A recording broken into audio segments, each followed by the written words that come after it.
చాలామంది ప్రస్తుత పరిస్థితుల్లో లెంట్ డేస్ ప్రారంభిస్తున్నారు కదా. లెంట్ డేస్లోనికి వెళ్ళబోతున్నారు. ఈ లెంట్ డేస్ అనేవి 40 దినాల పాటు కొనసాగుతాయి. ఈ 40 దినాల్లోనే చాలామంది ఉపవాసం ఉండాలి అని ఫిక్స్ అయిపోయారు మన వాళ్ళు. నేను మొన్న ఒక సంఘాన్నే ప్రశ్నించాను, వాక్యం చెప్పడానికి వెళ్ళి, మీరు 40 దినాలు ఉపవాసం ఉంటారా అంటే అందరూ చేతులెత్తి చూపించారు. ఉంటామండి అన్నారు. ఎలా ఉంటారు అన్నాను. తెల్లవారుజామున 4 గంటలు లేచి ఒక గ్లాస్ పాలు తాగుతామండి. ఆ తర్వాత ఒక 10 ఆ టైంలో 2 ఇడ్లీ తింటామండి. మధ్యాహ్నం కొంచెమే భోజనం చేస్తామండి 3 గంటలకి. ఆ ఇడ్లీ తిన్న తర్వాత 3 గంటల వరకు ఇంకేం ముట్టుకోమండి, మధ్యలో అంతా ఉపవాసం ఉంటాం. సాయంత్రం మళ్ళీ 9 గంటలకు భోజనం చేస్తామన్నారు. నేను అన్నాను, టైం కొంచెం అటు ఇటు జరిపారు తప్ప ఏ రోజు తినేవో ఆ రోజు తినేసినట్టే కదా అన్నాను నేను. అంతే కదా. ఉదయం 4 గంటలకి పాలు తాగేశారు, తర్వాత 2 ఇడ్లీ ఎప్పుడో 6 గంటలకు తినేశారు. 3 అయ్యే వరకు దాన్ని జరిపారు అంతే. కొంచెం 3 గంటలకు ఏం చేశారు, మళ్ళీ లంచ్ చేశారు. దాన్ని మళ్ళీ 9 గంటలకు ఏం చేశారు, మళ్ళీ డిన్నర్ చేశారు. అంటే ఇందులో 1 గంటకు పడాల్సిన భోజనం 3 గంటలకు పడింది, 8 గంటలకు పడాల్సిన టిఫిన్ 6 గంటలకు పడింది, 8 గంటలకు తాగాల్సిన టీ పాలు 4 గంటలకు పడ్డాయి. కొంచెం దూరంగా జరిపినా మొత్తం మీద రోజు మొత్తం కవర్ అయిపోయింది. ఇంకా ఉపవాసం ఉన్నామన్న బాధలో మధ్యాహ్నం 3 గంటలకి సాయంత్రం 9 గంటలకి కొంచెం ఎక్కువ వెళ్ళిపోద్ది లోపలికి. నేను అన్నాను, మీరు ఉపవాసం ఉన్నట్టు మీరు దీన్ని ఉపవాసం అంటారా అన్నాను నేను. అంటే 40 దినాలు యేసుప్రభు పేరు చెప్పుకున్నారు కదా, మరి ఆయన ఇలాగే ఉన్నారా? ఆ 40 దినాలు యేసుప్రభు ఇలాగే ఉన్నారా అంటే వాళ్ళ నోటి నుంచి వచ్చినటువంటి సమాధానం, ఇలా అయితే లేరు. మరి ఆయన పేరు ఎందుకు చెప్పుకుంటున్నారు? కాబట్టి మీరు చేసేది ఆయన చేసింది ఒకటైతే కాదు. ఈ 40 దినాలు వ్రతం అన్నట్టు లేదా దీక్ష అన్నట్టు, ఈ 40 దినాలు మాత్రమే ఉపవాసం అన్నట్టు క్రైస్తవ సమాజం ఒక విధంగా దారి తప్పిందని చెప్పక తప్పదు. కాబట్టి బాగా అర్థం చేసుకోండి, ఈరోజు చెప్పబోయే విషయాలు మీకు చాలా ఉపయోగపడతాయి. అసలు ఉపవాసం అంటే అర్థం ఏంటంటే, మనకున్న భౌతికమైన లోక సంబంధమైన విషయాలన్నిటినీ ఒక్క క్షణం నిలిపివేసి, భౌతికంగా జరిగే వాటన్నిటినీ ఒక క్షణం అలా నిలిపేసి సంపూర్ణంగా మనల్ని మనం ఆయన సన్నిధిలో ఆయనకు అప్పగించుకుని కూర్చోవటం, దీన్ని ఉపవాసం అనొచ్చు. ఉపవాసం అనగానే మీరు కేవలం అన్నం మానేశారు అనే సంకేతం కనబడదు అక్కడ. మీరు అన్నం మానేశాం అనేది కాదు అక్కడ. సమస్తాన్ని కట్ చేసేసాం ఆ క్షణానికి, టోటల్గా అన్నిటినీ అవాయిడ్ చేసాం. అంటే ఒక రకంగా సెలవు ప్రకటించాం. దేనికి సెలవు ప్రకటించామంటే, మన బంధాలకి, బంధుత్వాలకి, పనులకి, ఆలోచనలకి, ఆహారానికి, అన్నిటికీ సెలవు ప్రకటించి ఒక ప్రశాంతమైన వాతావరణంలో ప్రభు సన్నిధిలో మనల్ని మనం అప్పగించేసుకున్నాం. అది ఉపవాసం అంటుంది బైబిల్. సో మనం మరి ఈరోజు క్రైస్తవ సమాజం అలా లేదు. ఇక్కడ కూడా ఒక విషయం మీరు గుర్తుపెట్టుకోవాలి. ఉపవాసం అనేది బైబిల్ గ్రంథంలో ఆజ్ఞగా ఎక్కడా ఇవ్వబడలేదు.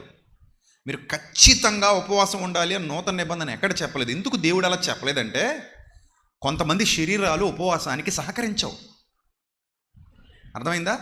ఇప్పుడు ప్రతి ఆదివారం ఉపవాసం ఉండాలనే ఆజ్ఞ వచ్చింది అనుకోండి, ఆ ఆజ్ఞను మస్ట్ అండ్ షుడ్గా అందరూ ఏమవుతారు, ఫాలో అవ్వాలి కదా.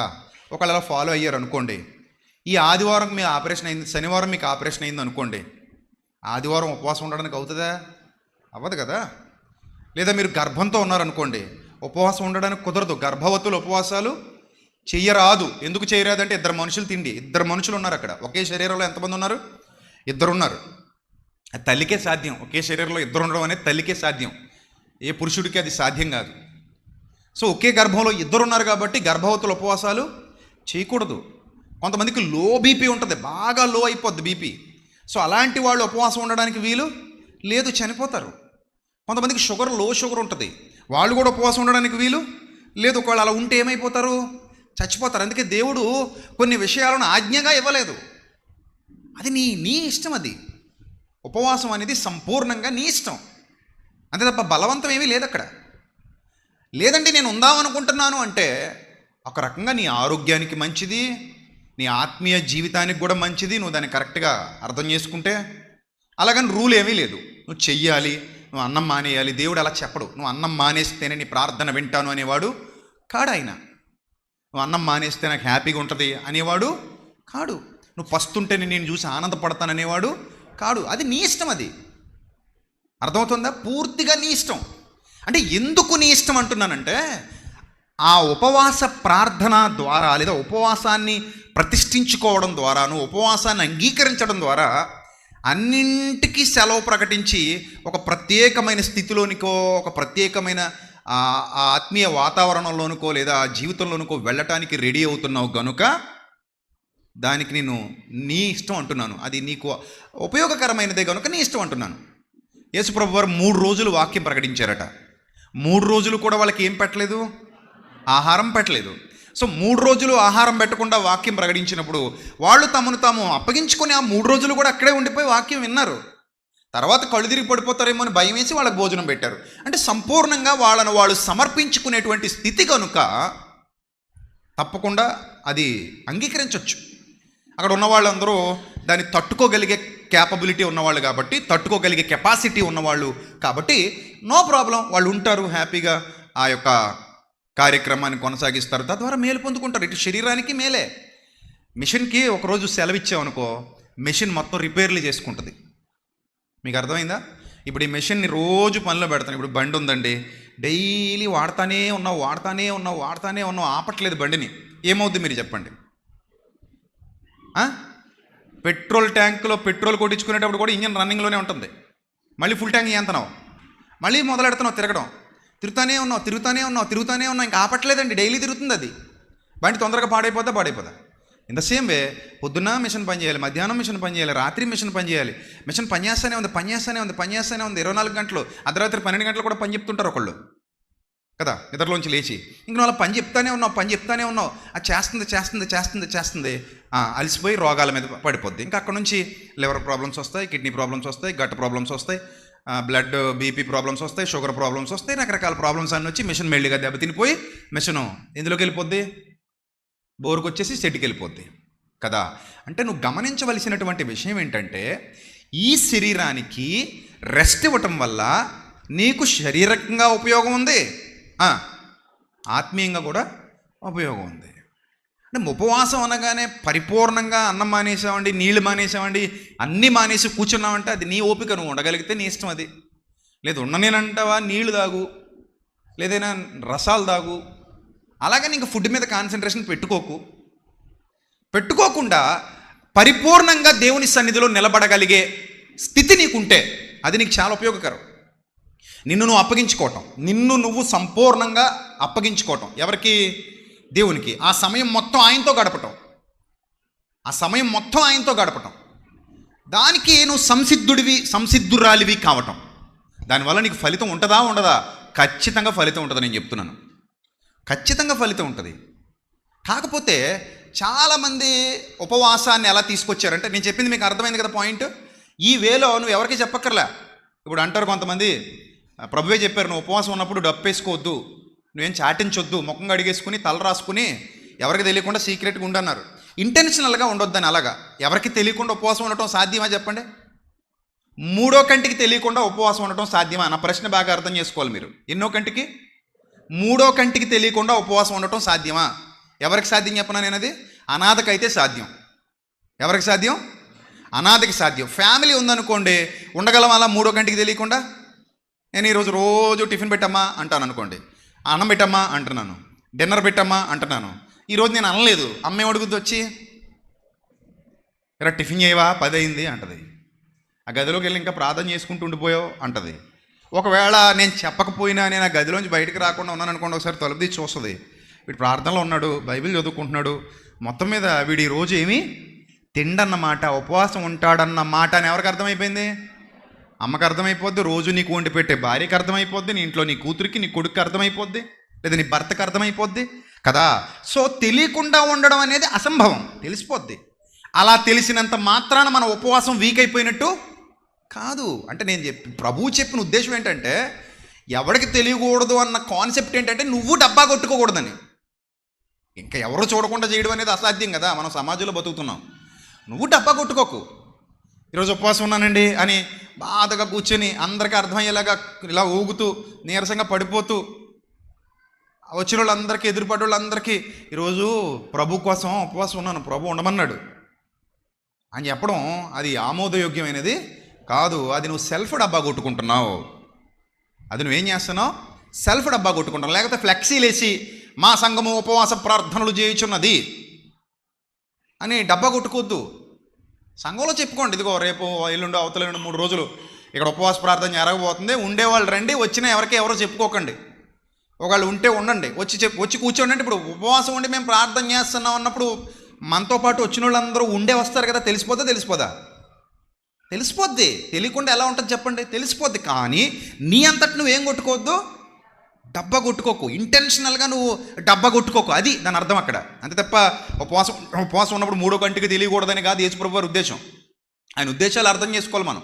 తెలియకుండా ఉండదు, ఏదోలా తెలిసిపోద్ది కదా. రైట్. ఇప్పుడు ఈ ఉపవాసం ద్వారా మనం ఏదైనా సాధించగలమా, అవకాశం ఉంటుందా అని అంటే, నేను చెప్తున్నాను కదా, నువ్వు ఉపవాసం ఉన్నా ఉపవాసం లేకపోయినా నీ మైండ్ డీవియేట్ అయిపోకుండా.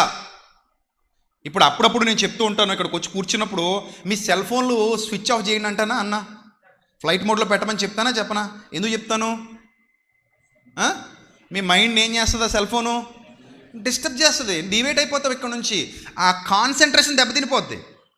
నువ్వు వింటున్నటువంటి సబ్జెక్ట్లో నుంచి బయటికి వెళ్ళిపోతావు. మళ్ళీ కాసేపు అటు ఇటు తిరిగి వస్తావు. మళ్ళీ ఏదో నోటిఫికేషన్ వస్తుంది, ఎవరో కాల్ చేస్తారు, ఎవరో మెసేజ్ పెడతారు, అందులోకి వెళ్ళిపోతావు. అంటే నీ మైండ్ మళ్ళీ ఏమైపోతుంది? దాంతో ఎంగేజ్ అయిపోతుంది. అలా జరగకూడదని, అరే నాయన మీరు ఇక్కడికి వచ్చిన వెంటనే సెల్ ఫోన్ పేక నొక్కేయండి, ఆరాధనలో ఉన్నంతసేపు ఇంక సెల్ ఫోన్ వాడకండి. బయట వాళ్ళకి అర్థమైపోవాలి, పలానా వాడండి 10 గంటలకి సెల్ ఫోన్ స్విచ్ కట్టేస్తాడండి, 12:30 1 గంట అయితే కానీ ఇంక మళ్ళీ అది మోగదండి అని అనుకోవాలి అవతలాడు. నీ బంధువులు కానీ, నీ స్నేహితులు కానీ, నీ కొలీగ్స్ కానీ, వీళ్ళందరికీ అర్థమైపోవాలి పలానా మొబైల్ 10 గంటలకి స్విచ్ ఆఫ్ అయిపోద్ది, ఇక మళ్ళీ అది ఆన్ అవ్వాలంటే ఆరాధన అయ్యాకనే ఆన్ అవుతుంది. అంతవరకు ఇంక అసలు ప్రపంచం తలకిందలైపోయినా మొబైల్ ఆన్ అవ్వదో అని వాళ్ళు ఫిక్స్ అయిపోవాలి.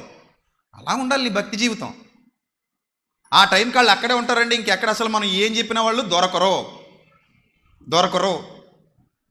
మా బంధువులందరూ ఫిక్స్ అయిపోయారు, ఆదివారం వీళ్ళు మన ఇంటికి రారు, ఆదివారం ఇతన్ని పట్టుకోవటం మన వల్ల కాదు, ఆదివారం మనం పెళ్లి పెట్టుకున్న ఈ మనిషి మన పెళ్ళిళ్ళకు రాడు, మన ఫంక్షన్లకు రాడు.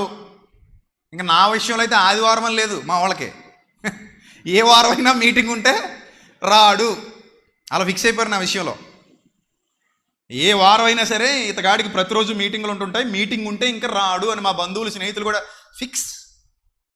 ఎందుకంటే నా ఇంపార్టెన్స్ ఎవరికి? దేవునికి. సో నా సమయం డీవియేట్ అవ్వకూడదు, నా సమయం ఎవడో దోచుకోకూడదు, నా సమయాన్ని ఎవరో పట్టుకెళ్ళిపోకూడదు. అంటే నేను అంత కాన్సన్ట్రేషన్గా నన్ను నేను అప్పగించుకొని అక్కడ కూర్చోవాలి, నన్ను నేను అప్పగించుకుని అక్కడ నిలబడాలి. అది చాలా ఇంపార్టెంట్ అది కదా. అలాగా నువ్వు ఉపవాసం చేద్దాం అనుకుంటే ఇట్స్ ఓకే, చెయ్యి. నువ్వు ఆరోగ్యంగా ఉండాలనుకున్నా, నీ శరీరంలో సత్తువు బాగున్నా, నీకు ఏ విధమైన అంటే ఆహార సంబంధమైన వ్యాధి బాధలు ఏవీ లేకపోతే నువ్వు సంపూర్ణంగా చేసుకో, హ్యాపీగా చేసుకో. కానీ ఈ 40 దినాల్లో వీళ్ళు ఆచారబద్ధంగా చేసేదాన్ని ఉపవాసం అని అనడానికి దేవుడు ఒప్పుకోడు. ఇంకా రెండోది, ఇవన్నీ అర్థమైపోయాయి కదా. ఇంకో పాయింట్, రెండో పాయింట్, అద్భుతమైన పాయింట్. జకర్యా గ్రంథం 7వ అధ్యాయం మొదటి నుంచి చూద్దామండి. 7వ అధ్యాయం మొదటి వచనం. రాజైన దర్యావేషు ఏలుబడి యందు 4వ సంవత్సరం కిస్లేవను 9వ నెల 4వ దినమున బేతేలు వారు షెరిజెరు రెగెమ్మెలకు తమ వారిని పంపి, ఇన్ని సంవత్సరాలు మేము దుఃఖించినట్టు 5వ నెలలో ఉపవాసం ఉండి దుఃఖింతుమా అని అడిగారట. ఎన్ని సంవత్సరాలు దుఃఖించినట్టట? ఇన్ని సంవత్సరాలు దుఃఖించినట్టు ఎన్నో నెలలో? 5వ నెలలో. మనోళ్ళు ఏమంటారు? ఇన్ని సంవత్సరాలు దుఃఖించినట్టు 3వ నెలలో అంటారు. ఇంచుమించు లెంట డేస్ స్టార్ట్ అయ్యేది ఎప్పుడు? అంతే కదా, 3-4 నెలల్లో కదా, అంతేనా? ఇంకా స్టార్ట్ అయ్యా అవ్వలేదా? అయిపోయినాయా? అయిపోయినాయి, మొదలైపోయినాయి శ్రమ దినాలు. బాగా శ్రమ పడుతున్నారు మీరు, శ్రమ పడుతూనే వచ్చారా పాపం ఇక్కడికి? రైట్, మొదలైపోయినాయి దినాలు, శ్రమ దినాలు. రైట్, చూడండి, వీళ్ళు కూడా అదే అడిగారట. ప్రతి సంవత్సరం ఏటా 5వ నెలలో ఏడుస్తాం కదా మేము, దుఃఖిస్తాం కదా, మరి అలాగా మొదలెట్టేయమంటారా అన్నారట. ఏంటి మొదలెట్టేయమంటారా సంవత్సరం, ఈ సంవత్సరం కూడా? అప్పుడు ఏమన్నారు చూడండి, యెహోవాను శాంతిపరచుటకై మందిరమునందున్న యాజకులను ప్రవక్తలను మనవి చేయగా సైన్యములకు అధిపతికి యెహోవా వాక్కు నాకు ప్రత్యక్షమై సెలవిచ్చినదేమనగా, జకర్యాతో చెప్తున్నాడట దేవుడు, సెలవిచ్చినదేమనగా, దేశపు జనులందరికీ యాజకులకు నీవి మాట తెలియజేయవలను జకర్యా అనే తన భక్తుడి ద్వారా దేశపు జనులందరికీ యాజకులకు నీవి మాట తెలియజేయాలి. ఏం తెలియజేయాలి? ఈ జరిగిన 70 సంవత్సరాలు, ఎన్ని సంవత్సరాలట? 70 అంటే బాగా నాటుకుపోయి ఉంటుంది. నాకు తెలిసి ఒక ఆచారం 10 ఏళ్ళు నడిస్తేనే నాటుకుపోద్ది. అలాంటిది ఎన్నేళ్ళు నడిచిందట ఇది? 70. ఈ జరిగిన 70 సంవత్సరాలు ఏటేటా 5వ నెల 7వ నెల మీరు ఉపవాసం ఉండి దుఃఖము సలుపుచూ వచ్చినప్పుడు నా యందు భక్తి కలిగియే ఉపవాసం ఉంటిరా అన్నాడట. ఏమన్నాడు? నా యందు భక్తి కలిగే మీరు ఉపవాసం ఉన్నారా? మీరు ఉపవాసం అంటే అర్థం ఏంటి? నాతో సమయం గడపటం. ఇప్పుడు నీతో సమయం గడిపేటప్పుడు టైం తెలీదు, ఇంకేం ఆలోచించేది లేదు. ఎప్పుడైనా మీరు ఆకలి అవ్వట్లేదు అన్నారా? ఎవరితోనైనా సమయం గడిపేటప్పుడు అనే ఉంటారు. పెళ్ళైన కొత్తల్లో, ఏ పెళ్ళైన కొత్తల్లోనో ఫోన్లు మరి అప్పుడు ఉన్నాయో లేదో మీ పెళ్ళైన టైంలో, ఆ ఫోన్లు మాట్లాడుకుంటున్నప్పుడు, లేకపోతే అత్తవారింటికి వెళ్ళి వస్తున్నప్పుడు, అసలు ప్రియా నీతో ఉంటే నాకు అసలు ఏం తెలియట్లేదు, సమయమే తెలియట్లేదు. ఎంతసేపు నీతో మాట్లాడినా నాకు అసలు బోర్ అనేదే అనిపించట్లేదు. ఎందుకంటే నువ్వు మాట్లాడుతుంటుంటే ఇంకా మాట్లాడాలనిపిస్తుంది, ఇంకా వినాలనిపిస్తుంది. ఎందుకు? బ్యాలెన్స్ అయిపోయేదాకా అలాగ ఉంటుంది. ఎప్పుడు బోర్ కొడద్దు మరి? బ్యాలెన్స్ అయిపోయాక బోర్ కొడుద్ది. ఇంకా ఆ తర్వాత ఒక 10 ఏళ్ళకో 5 ఏళ్ళకో మాట్లాడుతుంటే అలా తర్వాత మాట్లాడుకుందాం, వద్దని వచ్చేసావు, ఇంటికి వచ్చి పడుకోనే పెట్టి ఇంకా రాత్రి వచ్చినా మొదలెట్టేసావు, తర్వాత మాడదు పొద్దున మాడదు ఎలా అంటాడు కదా. సో సరే, అలాంటి సిచ్యువేషను ఎప్పుడు అంటే ఇంకా ఆ టైంలో భోజనం మీద లేదట, దేని మీద లేదు, టీ మీద లేదట, టిఫిన్ మీద లేదట, ఇంకేం చేస్తున్నారు? ఫోన్ పట్టుకొని మాట్లాడుతున్న కొంతమంది మేడెక్కిపోతుంటారు. సిగ్నల్ అందక టవర్లు ఎక్కిపోయి, మేడలు ఎక్కిపోయి, అక్కడికి ఎక్కిపోయి, ఇక్కడికి ఎక్కిపోయి, కొండలు ఎక్కిపోయి, మిద్దెలు ఎక్కిపోయి తిరిగేస్తుంటారు గాల్లో కొరువు దెయ్యాలాగా రాత్రిళ్ళు కదా. సో అలాగా చాలామంది ఇంక ఈ మాటల్లో పడిపోయినప్పుడు, ఇష్టమైన వాళ్ళతో మాట్లాడుతున్నప్పుడు ఏం తెలీదు, టైం తెలీదు కదా.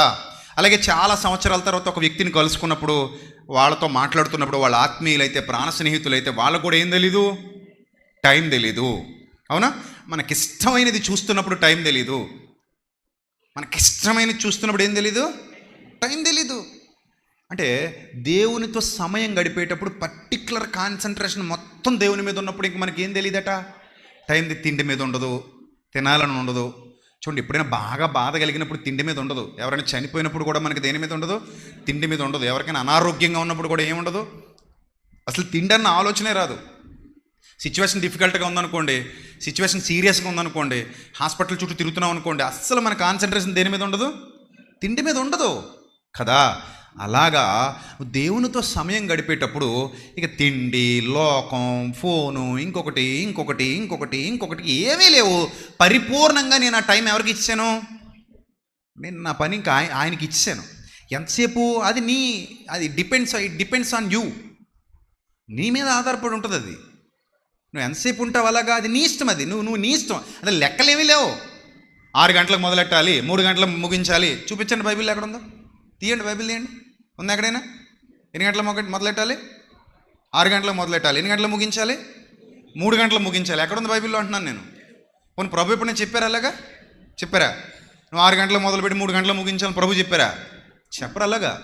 అది ఏమీ లేదు అసలు, అవన్నీ మనం పెట్టుకున్నవి. కానీ ఓవరాల్గా మనం ఆలోచన చేస్తే, నువ్వు ఉపవాసం ఉంటే నువ్వు ఉండు, కానీ దానికి సమయాలు, కొలతలు, ఆచారాలు, పద్ధతులు ఏమీ లేవు. సంపూర్ణంగా ఈ లోకంతో తెంపుకొని సంబంధాన్ని, దేవునితో నువ్వు సమయాన్ని గడపడానికి నిన్ను నువ్వు అప్పగించేసుకో. అది ఆజ్ఞ కూడా కాదు, నీ ఇష్టమైతే చెయ్యి. అలాగని చేయకపోతే నేను పాపినా కాదు.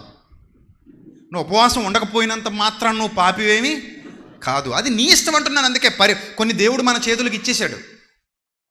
పాత నిబంధనలో లాగా కాదు కొత్త నిబంధన. కొంత వెసులుబాటు కల్పించింది. సర్వసత్యములోనికి వెళుతున్నప్పుడు పాత నిబంధనకి కొత్త నిబంధనకి చాలా తేడాలు ఉన్నాయి.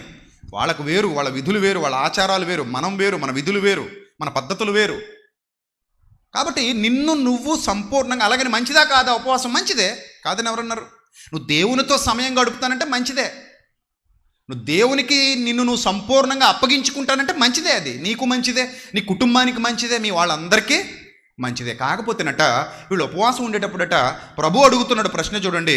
మీరు ఏటేటా 5వ నెల 7వ నెల మీరు ఉపవాసం ఉండి దుఃఖము సలుపుచూ వచ్చినప్పుడు నా యందు భక్తి కలిగియే ఉపవాసం ఉన్నారా అని అడిగాడట ఆయన. నా యందు ఏం కలిగి?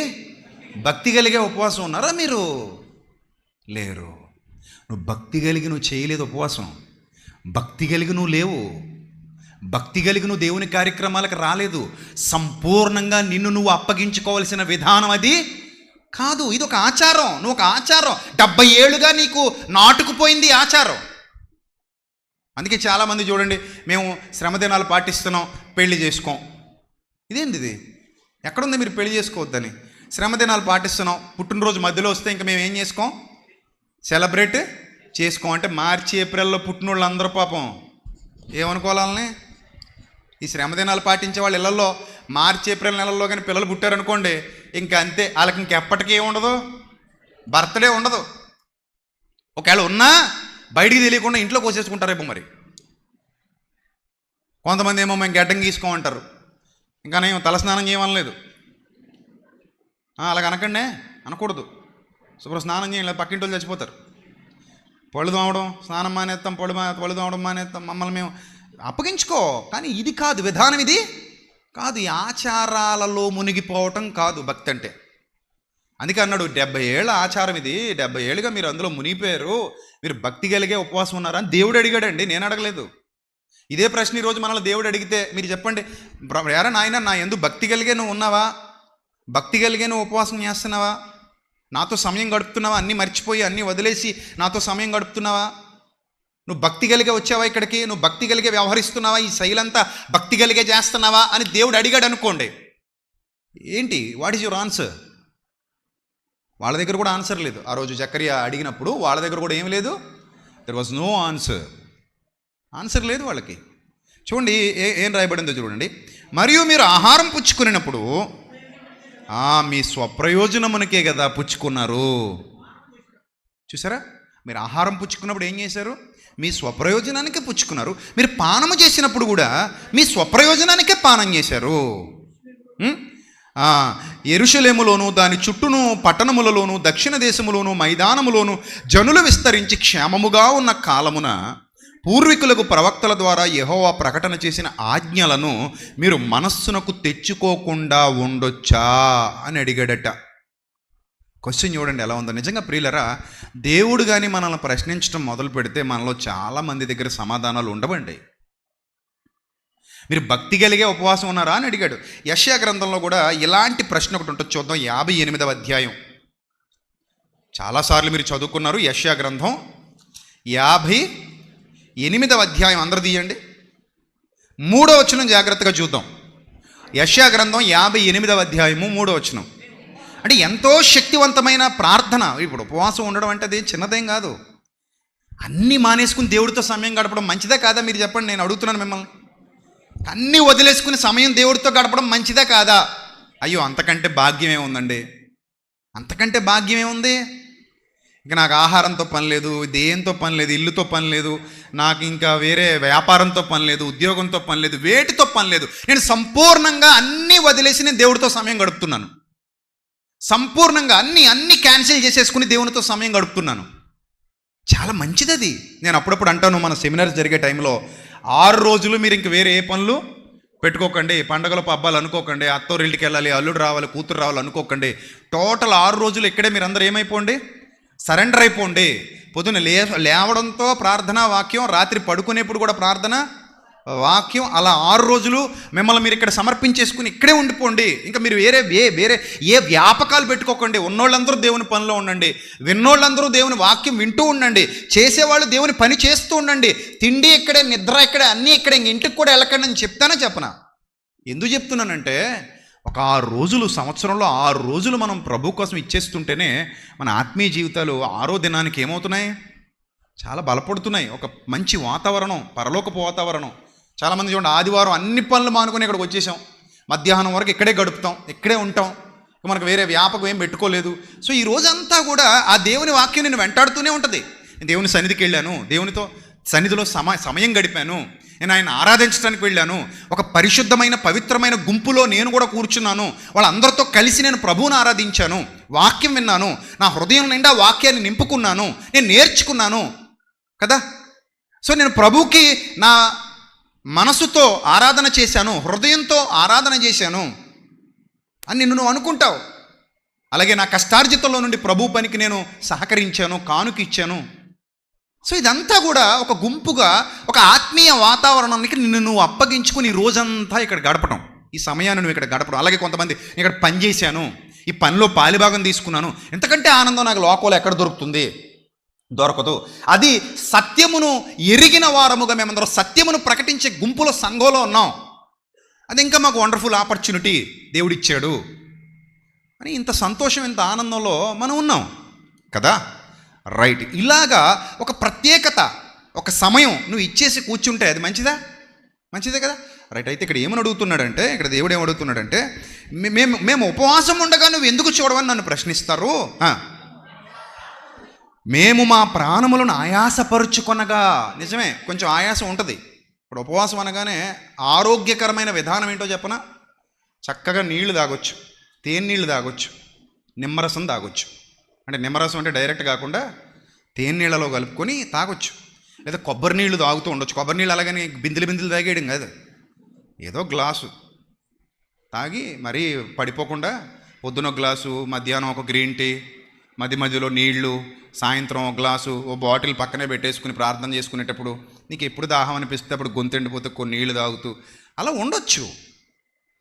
లేదు నేను అసలు ఏం ముట్టుకోకుండా ఒక 24 గంటలు ఉండగలనంటావా? That is your wish. ఉండొచ్చు, అది కూడా నీ ఇష్టం. అది కాకపోతే కొంచెం డిహైడ్రేషన్ వచ్చేస్తుంది. మధ్యలో వాటర్ తాగుతూ కూర్చుంటానంటే కూర్చో. లేదంటే ఉదయం నుంచి సాయంత్రం వరకు మంచినీళ్ళు కూడా ముట్టుకోకుండా నేను ఉండిపోగలనంటావా? దట్ ఈజ్ యువర్ విష్, ఉండిపో. కానీ ఆరోగ్యకరమైన విధానం ఏంటంటే కొన్ని నీళ్లు తాగుతూ, లేదా నిమ్మరసం తాగుతూ, లేదా చక్కగా ఆ టీ కాఫీల జోలికి వెళ్లకుండా, పాలు ఇలాంటివి ఏం ముట్టకుండా చక్కగా న్యాచురల్గా తేనె నీళ్ళు కలుపుకొని తాగుతూ అలా ఉండొచ్చు. లేదు ఇంకా మా వల్ల కావట్లేదంటే పలచగా మజ్జిగ కలుపుకొని ఒక బాటిల్లో పెట్టుకుని నిమ్మకాయ పిండుకు చక్కగా తాగుతూ కూర్చో. అది నీ ఇష్టం, నన్ను అడక్కు. అయితే మీరు చెప్పినట్టు నేను చక్కగా 2 ప్యాకెట్లు బిర్యానీ పెట్టుకొని ఆ రకంగా నేను చేస్తానని అంటావా? సో నేను చెప్పేది అది కాదే. సో ఇలా ఉండొచ్చు, కానీ ప్రాణానికి కొంచెం ఆయాసం వస్తుంది. రోజు వేయలేదు అనుకున్నప్పుడు కొంచెం డిఫరెన్స్ వస్తుందా రాదా? బాడీకి వస్తుంది కదా. వీళ్ళు మరి ఎలా ఉన్నారో తెలియదు కానీ, మొత్తం మీద కటిక ఉపవాసం చేశారో తెలియదు కానీ ప్రాణాలకు ఆయాసం వచ్చిందట. అప్పుడు అడుగుతున్నారట, మేము మా ప్రాణములను ఆయాసపరుచుకొనగా నువ్వెందుకు లక్ష్య పెట్టవో అని అడిగారట. అబ్బా, ఏం ఉపవాసం అండి ఇది! డిమాండ్ చేసే ఉపవాసం ఇది. ఒక ఆవిడట మా అమ్మగారింటికి తీసుకెళ్ళిందట. ఆయన అన్నాడట, మొన్న నెలలోనే కదా వెళ్ళొచ్చామన్నాడట. మొన్న వెళ్తే ఈ నెల వెళ్ళకూడదా? మీ అమ్మ నువ్వు కూడా చూడడం మానే అందట. అమ్మ ఏం పెట్టావు? వాళ్ళ అమ్మ ఇక్కడే ఉంటుంది, మీ అమ్మ ఎక్కడో ఉంటుంది. పాపం ఈయనకేం ఉద్యోగం ఉంటుంది, వ్యాపారం ఉంటుంది, మరీ అంత పీకబట్టుకోవచ్చా? అర్థం చేసుకోవాలి కదా. సరే కాసేపు బతిమాలాడట, వినలేదట. ఇంకా బతిమాలాడట, వినలేదట. వెళ్ళిపోయాడట ఆఫీస్కి. తినడం మానేసిందట, వండడం మానేసిందట. సాయంత్రం దాకా అలాగే ఉందట. సాయంత్రం ఇంటికి వచ్చాడట, ప్లేట్లు చూచాడట, వండలేదు. తినలేదు. ఓకే ఫోన్లో అని జొమాటోలో ఆర్డర్ పెట్టుకుని తినేసి పడుకున్నాడట. ఈలోగా వచ్చిందట. అంటే నేను తినకపోయినా నీకు పట్టింపు లేదన్నమాట. నేను ఎవడ తినొద్దన్నాడు, నువ్వు తిను. నువ్వు తినకపోయినా నన్ను బతిమాలవన్నమాట. నిన్నెవడు బతిమాలతాడు? గుడ్డు తింటే తిను, అంతేనా? అలాగ అన్నాడట అలా ఆయన. అప్పుడు ఏం చేస్తుంది? అసలు నేను తినొద్దని మీ ఆయన చెప్పాడా? తినలేదు కదా, చెప్పలేదు కదా. నువ్వు ఒళ్ళు కొవ్వెక్కి తినలేదు, అర్థం చేసుకోవాలి కదా. అక్కడ తప్పెవరు? వాళ్ళు ఇద్దరిలో అమ్మాయిదే తప్పు. తీసుకెళ్తానే, వెయిట్ చేయి, కొంచెం సెలవు ఇవ్వాలి కదా. ఇప్పుడు మొన్నే సెలవులు పెట్టేశాం, లీవులు పెట్టేశాం, మొన్న నెల కదా పోయి వచ్చాం. నీకు అంతకే బాధగా ఉంటే పోనీ మీ అమ్మనే రమ్మని ఇక్కడికి చక్కగా 2 రోజులు ఉండెళ్ళమను. నాకు అమ్మాయినా అత్తగారైనా ఒకటే. ఇంత మంచి మొగుడు దొరకడం అదృష్టం అనుకోవాలి. కానీ పనికి మాలింది ఏం చేస్తుందట? చత్తావా తీసుకెళ్తావా? అది అన్నం మానేయమంటావా? ఇలాగ ఉంది వీళ్ళ లెక్క. దేవుణ్ణి కూడా అలాగ అడుగుతున్నారు వీళ్ళు. ఏమని? నువ్వు ఎందుకు చూడవంటున్నాను? మేము మానేశాం కదా, మేము అక్కడ కూర్చొని ఏడుస్తున్నాం కదా, నువ్వు ఎందుకు చూడవని డిమాండ్ ఫాస్టింగ్ అంటారు అన్నమాట. ఏం ఫాస్టింగ్ ఇది? డిమాండ్ ఫాస్టింగ్ అనమాట. డిమాండ్ చేస్తున్నారు దేవుణ్ణి, నువ్వు ఎందుకు చూడవు నువ్వు అని అందరూ. అప్పుడు ఆయన అంటున్నాడు, అరే నాయన, మీ ఉపవాస దినం వ్యాపారం మానేసేవరా బిడ్డ అని అడిగాడట. సచ్చింది గొర్రె, ఏం మానేసావు? వ్యాపారం మానేసావా బిడ్డ నువ్వు? వ్యాపారం ఎలా మానేస్తాం? అదే ఇదే అన్నాడట. ఏంటట? అదే ఇదే. ఆ బిజినెస్ మానేయడం కుదురుతుందా? నీకోసమని ఓ రోజు బిజినెస్ ఆపేయమంటావా? మాకు ఎంత లాస్ అయిపోతాం మేము? కుదరదు, మా వ్యాపారం చేయాల్సిందే అన్నాడట. రెండో పాయింట్, అరే పనోడికి పని చెప్పడం మానేసావా? అలా ఎలా కుదురుతుంది? వ్యాపారం చేస్తున్నావు అంటే పనోడికి కూడా ఏం చెప్పాలి? ఆ పని చెప్పాలి. అది కుదరదు. ఇంకేంటి, నువ్వు కలహపడ్డం మానేసావా బిడ్డ? అది అసలు కుదరదు. మాకు ఊపిరిది కలహపడ్డం, పనికిమాల గొడవలన్నీ పెట్టుకోవడం మాకు అలవాటు. అది కలహపడుచు. వివాదాలు మానేసావా? అబే అది అసలు మానం. అబే వివాదాలు అసలు మానం, ఇంకా ఎక్కువ కావాలి వివాదాలు. నెక్స్ట్, అన్యాయముగా గుద్దులాడుచు అంటే అక్కడికి వెళ్ళి ఆ రోడ్డు మీద దెబ్బలాడేసుకుని మళ్ళీ వచ్చి ప్రార్థన చేసేయడం. ఆ రోడ్డు మీద కుక్కలాగా కొట్టేసుకుని మళ్ళీ వచ్చి ఏం చేసేయడం? ప్రార్థన చేసేయడం. అన్యాయముగా గుద్దులాడుచు ఉపవాసం ముందరు. చూసారా ఏంటట? కలహపడుతూ, వివాదము చేయుచు, అన్యాయముగా గుద్దులాడుచు. మళ్ళీ ఏం చేస్తున్నారట వీళ్ళు? ప్రభువా నీ సన్నిధిలో. ఏంటి అక్కడేమో కలహమా, ఒక పక్కేమో వివాదమా, ఒక పక్కేమో గుద్దులా, ఎన్నున్నాయి చెత్త చెదారం పెట్టుకొని మళ్ళీ ఏం చేసేయడానికి వచ్చేసావు నువ్వు? ఉపవాసం చేయడానికి వచ్చావా నువ్వు? దేవుని సన్నిధికి వచ్చావా నువ్వు? అప్పుడు ఏమంటున్నాడు ఆయన? మీ కంఠధ్వని పరమున వినబడునట్లుగా మీరిప్పుడు ఉపవాసం ఉండరు. మీ కంఠధ్వని పరమున వినబడునట్లుగా మీరిప్పుడు ఉపవాసం ఉండరు. నీకు అసలు ఆ మైండే లేదు. దేవునితో నేను సమయం గడపాలి, నా సహవాసం అక్కడ ఉండాలి, నేను సంపూర్ణంగా ఆయనకి సమర్పించుకోవాలి, నా కంఠధ్వని పరలోకానికి వినబడాలి. అలా అన్నీ వదులుకొని వచ్చి సంపూర్ణంగా కూర్చున్నావా దేవుని సన్నిధిలో? అదా నిజంగా నేను అంటాను, 40 రోజుల ఉపవాసం తప్పని నేను అంటలా, చాలా గొప్పది. నేను నిజంగా వీళ్ళు రియల్గా చేయగలిగితే 40 రోజులు దేవునికి తమను తాము సమర్పించుకోవడం అంటే గొప్ప విషయమే.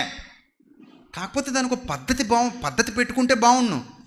అందులో వాక్యం ఎక్కువ వినడం, వేరే వ్యాపకాలు పెట్టుకోకపోవడం, ఈ 40 రోజులు ఎక్కువ సమయం దేవుని సన్నిధిలో గడపటం, సంపూర్ణంగా దేవునికి తమను తాము అప్పగించుకుని, ఎక్కువ మంది సేవకుల్ని పిలిపించుకుని, లేదా ఎక్కువ సత్యవాక్యాన్ని వినిపింపజేసుకుంటూ సత్యంలో ఎదుగుతూ ఆ 40 రోజులు ఒక రకంగా సెమినార్లా చేసేసుకున్నారనుకోండి, ఎలా ఉంటుందండి? డబ్బులు ఉండాలి కానీ 40 రోజులు సెమినార్ అంటే మరి ఎలా ఉంటుంది చెప్పండి? ఇప్పుడు 40 రోజులు మరి నిజంగా దేవునికి మనల్ని మనం అప్పగించేసుకుంటే ఎలా ఉంటుంది చెప్పండి? మీరే చెప్పండి. మీలో చాలామంది నాతో అంటూ ఉంటారు, ఆదివారం వస్తున్నప్పుడే మనసుకు చాలా హాయిగా ఉంటుంది అన్నయ్య అంటారు. ఆదివారం దేవుని సన్నిధిలో గడుపుతున్నప్పుడే మనసుకు ఎలా ఉంటుందట? చాలా హాయిగా ఉంటుంది అన్నయ్య. ఆయన దీవెన, ఆయన ఆశీర్వాదం, ఆయన ఇచ్చే మనశ్శాంతి చాలా బాగుంటుంది, మమ్మల్ని మేము చెక్కుకుంటున్నాం, ఎదుగుతున్నాం అని చెప్పేవాళ్ళు మీలో చాలామంది ఉంటారు కదా. సో ఒక్క ఆదివారం ఎలా ఉంటేనే మరి 40 దినాలు ఉన్నారంటే ఎలా ఉంటుంది? చాలా బాగుంటుంది కదా. రైట్, ఇక్కడ చూడండి ఏమని అడుగుతున్నాడంటే, మీ కంఠధ్వని పరమున వినబడినట్లుగా మీరు ఇప్పుడు ఉపవాసం ఉండరు. ఇలాంటి ఉపవాసాలు నాకు అనుకూలమా అని ఆయన అడిగాడు. మీరు వినండి, ఈ ప్రసంగం అంతా విన్న తర్వాత ప్రసాద్ రెడ్డి గారు మా ఉపవాసాన్ని ఇలాగ అన్నాడండి అని అనకండి దయచేసి. నేను అనట్లేదు మిమ్మల్ని ఏమి. ఇక్కడ అన్నవన్నీ ఎవరన్నారు? ప్రభు అన్నాడు. అర్థమైందా? ప్రభు మాటలాగా తీసుకోండి. నా మాటలా తీసుకుంటే మీకు ఉపయోగం ఉండదు. ఇది ఎవరన్న మాట? ఇది చెప్పండి, ఎవరన్నమాట? దేవుడు వ్రాయించిన మాట. దీన్ని అలాగే తీసుకోవాలి. అలా కాకుండా లేదండి నన్నే అన్నాడండి అన్నావు అనుకో, నీకంటే బుద్ధిహీనత మరి ఇంకెవడికి ఉండదు. దేవుని మాట ఇది అలాగే తీసుకో. ఇక్కడ ఏముంది? మీ కంఠధ్వని పరమున వినబడినట్లుగా మీరు ఇప్పుడు ఉపవాసం ఉండరు. మరి అట్టి ఉపవాసం నాకు అనుకూలమా? మనుష్యుడు తన ప్రాణమును బాధపరుచుకొనవలసిన దినము అలాంటిదా ఇలాంటిదా అని అడిగాడు. చూడు, ఇదా అలాగా నువ్వు చేయాల్సింది? ఇదా? నువ్వు వ్యాపారం మానలేదు, నీ కలహాలు మానలేదు, నీ గుద్దులాటలు మానలేదు, నీ పనికి మాలిన గొడవలు మానలేదు, నీ బూతులు మానలేదు, నీ అజ్ఞానాన్ని వదులుకోలేదు, నీ దుర్మార్గతను వదులుకోలేదు, నీ దుష్టత్వాన్ని వదులుకోలేదు, నీ పాపపు బ్రతుకును వదులుకోలేదు, ఏం వదులుకోలేదు. కానీ దేవుని సన్నిధిలో ఉపవాసం ఉండి నువ్వేం చేస్తున్నావు? ప్రార్థన చేస్తున్నావు. నేను వింటాను అనుకున్నావా? నేను విన్ను, అసలు నా దగ్గరికి కూడా రాదు అది. సో జకర్యా గ్రంథంలో ప్రశ్నించాడు, ఇక్కడ కూడా ఏం చేస్తున్నాడు? ప్రశ్నిస్తున్నాడు. అక్కడ ప్రశ్నించాడు, ఇక్కడ ప్రశ్నించాడు. కానీ వీళ్ళకి తెలియని విషయం ఏంటంటే ఉపవాసం శక్తివంతమైనది. శక్తివంతమైన ఆ ఉపవాసాన్ని ఎలా వాడుకోవాలో చాలామందికి తెలియలేదు. నిజంగా నువ్వు ఏకాంతంగా నీ ఇంట్లో ఉన్నా నో ప్రాబ్లం, ఉదయం నుంచి సాయంత్రం వరకు ఇంట్లో నీ ప్రార్థన గదిలో గడుపు, ఎవరొద్దన్నారు? నీకు ఫోన్స్ ఉన్నాయి, యూట్యూబ్ ఉంది అవైలబుల్గా, వాట్సాప్లో మన ఆడియో మెసేజెస్ రెగ్యులర్ వస్తూ ఉంటాయి. చక్కగా నువ్వు నీ గదిలోకి వెళ్ళి తలుపేసుకుని ఇంట్లో వాళ్ళందరికీ చెప్పేశారా, ఈ రోజుకి నన్ను డిస్టర్బ్ చేయకండి నాన్న, ఉదయం నుంచి సాయంత్రం వరకు నేను దేవుని సన్నిధిలో ఉంటాను, నేను ఈ లోపల ఉంటాను, నన్ను డిస్టర్బ్ చేయకండి, నువ్వు పిల్లలతోనూ భర్తతోనూ భార్యతోనూ చెప్పేసి నువ్వు గదిలోకి వెళ్ళిపోయి చక్కగా మెసేజ్లు వింటూ పాటలు పాడుకుంటూ ఆత్మీయంగా వర్ధిల్లితే అదేమన్నా నష్టమా? చెయ్యి, అలా కూడా చేయొచ్చు. సాయంత్రం బయటికి రా, హ్యాపీ కదా, ఎంత హ్యాపీ అది. కానీ అలా కాదట, బ్రతుకులో కలహాలు ఉన్నాయట, వివాదం ఉందట, అన్యాయంగా గుద్దులాడడం ఉందట, వ్యాపారం చేస్తున్నారట, పనివారి చేత కఠినమైన పని చేయించడం ఉందట. ఇవన్నీ ఉండగా మళ్ళీ ఏం చేస్తున్నారట? వీళ్ళు ఉపవాసం ఉంటున్నారట. అందుకని మీ కంఠధ్వని ఎక్కడికి రావట్లేదు అన్నాడు దేవుడు, పరమునకు రావట్లేదు. నీ కంఠధ్వని పరమున వినబడినట్లుగా మీరు ఇప్పుడు ఉపవాసం చెయ్యరు. అది నాకు ఇష్టం కాదు. చాలా క్లియర్గా ఏమంటాడంటే, ఒకడు జమ్ము వలే తలంచుకొని, జమ్ము గడ్డి చూడండి ఇలా వంగిపోయి ఉంటుంది, ఇలా తలంచేసుకుని గోనె పట్ట కట్టుకొని, అంటే కొంచెం బాధాకరమైన వస్త్రం వాళ్ళు ధరించేవారులేండి, గోనె పట్ట అది కట్టుకొని బూడిద పరుచుకొని కూర్చో ఉండడం. అలా కూర్చొని అలా ఉండిపోయి, ఇగో టైం ఎంత అయింది, 3 అయిందా అవ్వలేదా. నేను చాలా సంఘాల్లో చూశాను, ఉపవాసం ఉంటారు, గడియారం వంక చూస్తూనే ఉంటారు. నిజం, గడియారం వైపు చూస్తూనే ఉంటారు. ఎందుకు గడియారం వైపు చూస్తారు? 3 ఎప్పుడు అవుద్దా, గంట ఎప్పుడు కొట్టేస్తారా అంటే మనసు నిండా ఎవరు తిరుగుతుంటారు? దేవుడు తిరుగుతుంటాడా? మరి ఏం తిరుగుతుంటుంది? 3 అనేది దేనికోసం?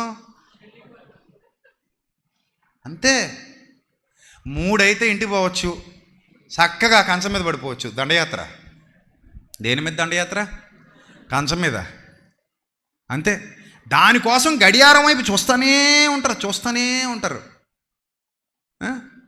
ఏం ఉపయోగం అండి దానివల్ల? అది అసలు 3 అనేదే లేదు. No time. నీకు ఉపవాసం ఉండాలనుకుంటే ఉండు, ఉండలేవా ఉండకు, ఉండకుండా ప్రార్థన చేసుకో. ఉండి ప్రార్థన చేసుకుంటాను మొత్తం కట్ చేసుకుంటానంటే చేసుకో. బట్ నీకు భక్తి లేకుండా ఉపవాసం చేస్తే దేవుడు అంగీకరించడు. జకర్యా గ్రంథంలో అదే అడిగాడు. ఏమడిగాడు? భక్తిగా ఉన్నావా లేదా? ఒకసారి చూడండి, యాకోబు పత్రిక ఒకసారి చూద్దాం. అందరు తీయాలి, మీ చేతిలో ఉన్న బైబిల్ అందరు తీయాలి. యాకోబు పత్రిక 1వ అధ్యాయం, యాకోబు పత్రిక 1వ అధ్యాయం 21 ఒకసారి చదువుదాం. అందుచేత నీలో ఉన్న సమస్త కల్మషాన్ని విడిచిపెట్టి, ఆ నీలో ఉన్న విర్రవీగిపోయే దుష్టత్వం ఉంటుంది నీలో, అది మానేసుకుని లోపల వాక్యాన్ని నాటుకుని మీ ఆత్మలను రక్షించుటకు శక్తిగల వాక్యాన్ని ఏ మనసుతో అంగీకరించాలి? నువ్వు సాత్వికంగా ఏం చేయాలి? సాత్వికంతో ఏం చేయాలి? అంగీకరించు. నెక్స్ట్, నువ్వు వినేవాడుగా ఉండిపోతే, అంగీకరించే మనసు నీకు లేకపోతే నిన్ను నువ్వే ఏం చేసుకుంటావు? మోసపుచ్చుకుంటావు. మీరు వినువారు మాత్రమే ఉండి మిమ్మల్ని మీరు మోసపుచ్చుకోకుండా వాక్యం ఏదైతే చెప్పిందో అలా నడవడానికి, ఒకవేళ తేడా పడగా ఉన్నా ఇప్పటివరకు, ఇక నుంచైనా నువ్వేం చేయి? వాక్య ప్రకారంగా ప్రవర్తించడానికి సిద్ధంగా ఉండు. ఆ తర్వాత అంటాడు, ఎవడైనా వాక్యం వినేసి దాని ప్రకారం ప్రవర్తించకుండా ఉండిపోతే వాడు అద్దంలో తన ముఖం చూసుకుని దాన్ని వెంటనే మరిచిపోయేవాడిని పోలి ఉన్నాడు అన్నాడు. కాబట్టి క్రియలో నువ్వు ధన్యుడు కావాలట. క్రియలో నువ్వేం కావాలి? ధన్యుడు కావాలి. అప్పుడు నీకు వాక్యం ఉపయోగపడుద్ది. నిజంగా చెప్తున్నాను, నువ్వు క్రియలో విశ్వాసం ద్వారా ఏముండాలి? క్రియ. ఆ క్రియలో నువ్వు ధన్యుడు అవుతున్నప్పుడు అది నీకు ఉపయోగపడుద్ది. ఖచ్చితంగా ఉపయోగపడదు. విడిచిపెట్టడండి దేవుడు. నువ్వు విశ్వాసము క్రియ రెండూ కొనసాగించు, దేవుడు ఖచ్చితంగా నేను విడిచిపెట్టాడు. ఎలాంటి శోధనలో అయినా నేను కాపాడతాడు, ఎలాంటి బాధలో అయినా నేను కాపాడతాడు, ఎలాంటి దుస్థితులైనా నేను కాపాడతాడు. అలాంటి భయంకర పరిస్థితుల్లో కూడా నేను తప్పిస్తాడు. ఒక విశ్వాసంతో క్రియ ఏకమైనప్పుడు, ఆ విశ్వాసము క్రియ కలగలిసినప్పుడు ఖచ్చితంగా దేవుడు మన జీవితంలో మేలులు చేస్తూనే ఉంటాడు. ఆయన మేలు చేయువాడు తప్ప కీడు చేయువాడు కాడు. నీ ప్రార్థన వినాలంటే నువ్వు ముందు భక్తిగా ఉండు. నువ్వు భక్తి లేకుండా ఉపవాసం ఉంటానంటే నో యూస్. దానివల్ల నువ్వు భక్తిగా ఉండే ఉపవాసం ఉండు. దానికి ఫలితం ఉంటుంది. భక్తి లేకుండా ఉపవాసం ఉంటానంటే దానికి ఏ ఫలితం ఉండదు. నేను చెప్తున్నాను.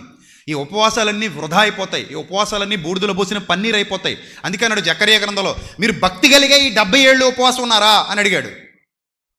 ఇప్పుడు ఇదే ప్రశ్న మీరు అడగండి ఉపవాసం ఉండే వాళ్ళని. ఇదే ప్రశ్న మీరు అడగండి, నువ్వు భక్తి కలిగే ఉపవాసం ఉన్నావా అని అడగండి. వాళ్ళు కూడా ఏమని ఆన్సర్ ఇవ్వాలి? భక్తి లేకుండా ఉంటారేటండి ఎవరైనా అన్నారు అనుకోండి, ఉంటారయ్యా బాబు అని జకర్యా గ్రంథం చూపించండి. అంతేనా? మరి కొంతమంది అడుగుతారు, భక్తి లేకుండానే దేవుని సన్నిధికి వస్తామా మేము? భక్తి లేకుండానే దేవుని సన్నిధిలో గడుపుతామా, పని చేస్తామా మేము? భక్తి లేకుండానే మేము ఇన్ని సంవత్సరాలుగా ఇన్ని విశ్వాసులుగా కొనసాగుతామా?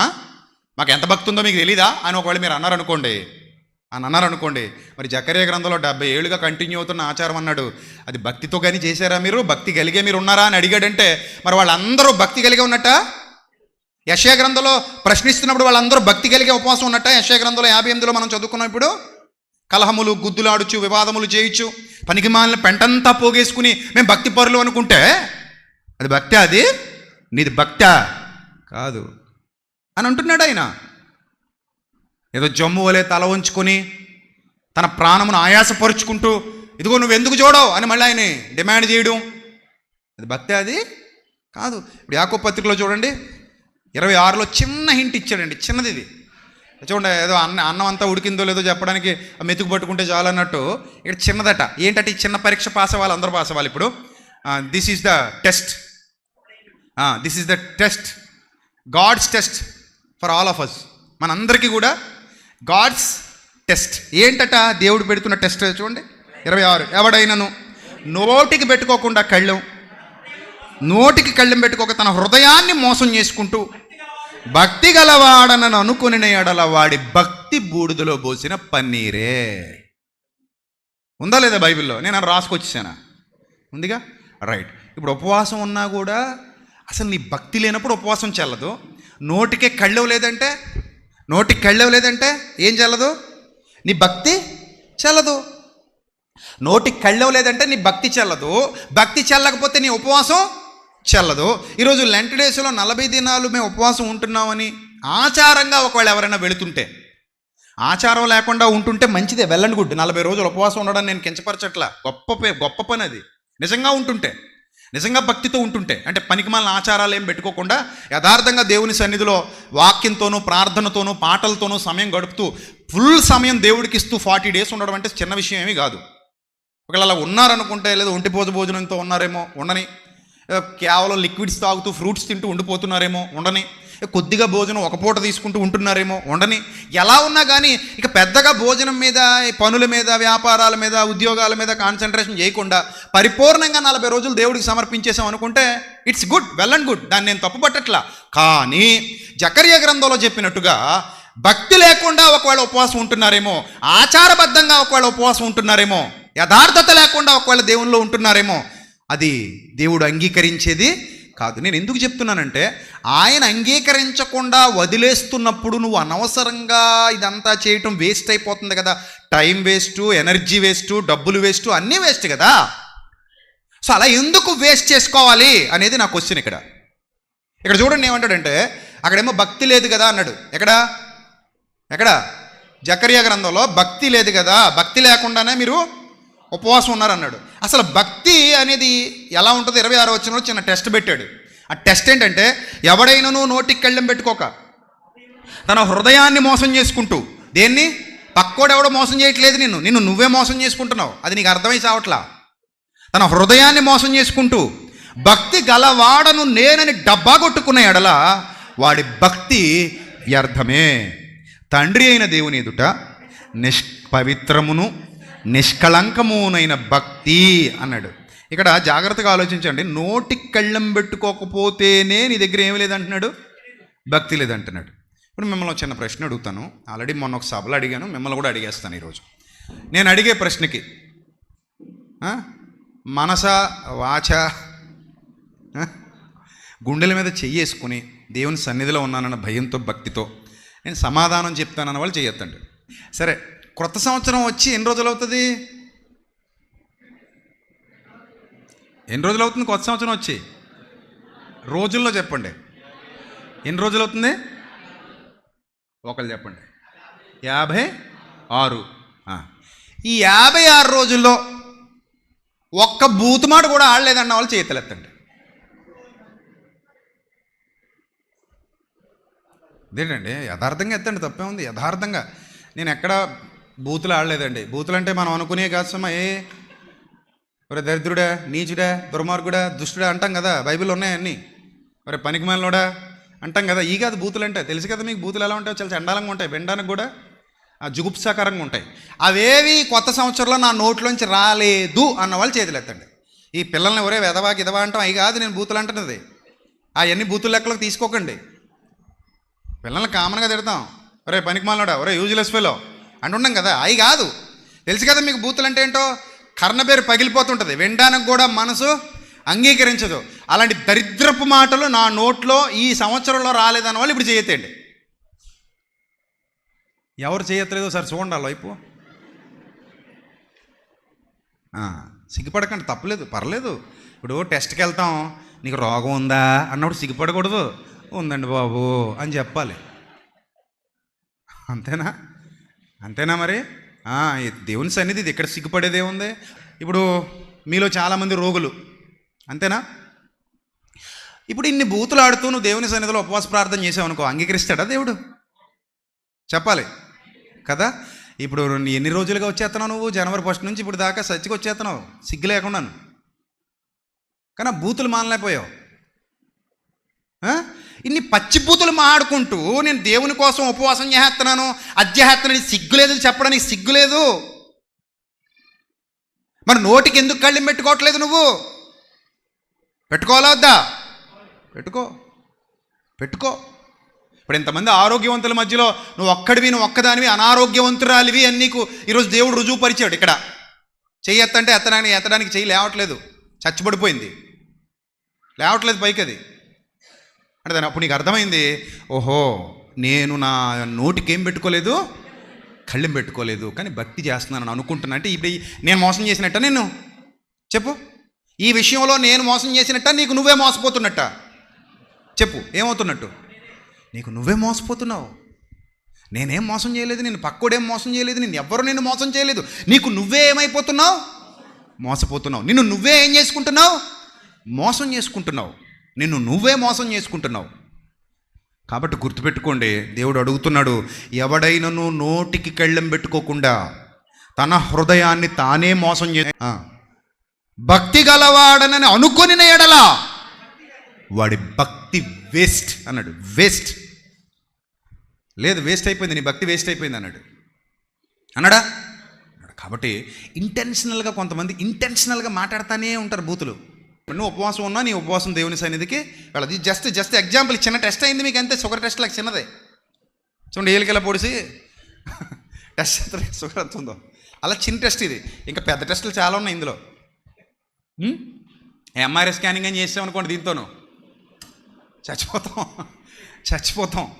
సో కాబట్టి టెస్టులు అన్నీ పాస్ అవుతా అంటే ఇది ఎవరికి ఉపయోగం చెప్పండి? ఇప్పుడు దేవుని మాటలు నేను మీకు చెప్పానండి, ఎవరికి ఉపయోగం ఇది మీరు వినడం వల్ల కదా? నాకేమైనా ఉపయోగమా? మీకే కదా ఉపయోగం. ఏదో ఇంజక్షన్ పొడి చేశాడని ఏడవకండి. మేలు కోరి స్నేహితుడు ఏం చేస్తాడట? గాయం చేస్తాడట. పగోడైతే పెడతాడు నీకు లెక్కలేని ముద్దులు, పగవాడు లెక్కలేనని ముద్దులు పెడతాడు. కానీ స్నేహితుడు ఎప్పుడు ఏం చేస్తాడు? గాయాలే చేస్తాడు. నీ తప్పు అయితే దిద్దుకోమని చెప్తాడు. నీ మంచి కోరేవాడు. నీది తప్పు అయితే నువ్వు బుద్ధి తెచ్చుకో అనే చెప్తాడు. నువ్వు తప్పిపోతుంటే నువ్వు తప్పిపోయావు అనే చెప్తాడు. అంతే తప్ప నువ్వు చేసే ప్రతి పనికిమాలిన పనికి నీకు సపోర్ట్ చేసేవాడు నీకు స్నేహితుడు కాడు. నువ్వు ఎన్ని దరిద్ర పనులు చేసినా నీకు సపోర్ట్గా నిలబడిపోయేవాడు స్నేహితుడు అవడో. తప్పు చేస్తారా, ఇది తప్పురా, ఇది దిద్దుకో, ఇది తప్పురా, ఒప్పుకో, ఇది తప్పు, విడిచిపెట్టు, ఇది మంచిది కాదు, మార్చుకో అని చెప్పేవాడే నీకు నిజమైన స్నేహితుడు. అందుకే మేలు కోరి స్నేహితుడు ఏం చేస్తాడట? గాయమే చేస్తాడట, పగవాడు పెడతాడట లెక్కలేనన్ని ముద్దులు. కాబట్టి ప్రియమైన దేవుని ప్రజలు, ఇప్పుడు ఇంతమంది నాకు ఎంత బాధగా ఉంటుందంటే, వేలాది మంది ఇప్పుడు ఉపవాసాలు ఉంటున్నారు. ఈ నెల వచ్చే నెల చాలామంది ఉంటారు ఉపవాసం. మన సోదరులే వాళ్ళందరూ, బయట వాళ్ళు ఏం కాదు, మనకి మన ఆత్మీయులే వాళ్ళందరూ, మనోళ్ళే. కానీ వాళ్ళు సరిగా ఉండి మేలు పొందుకోవాలనేది నా ఆశ.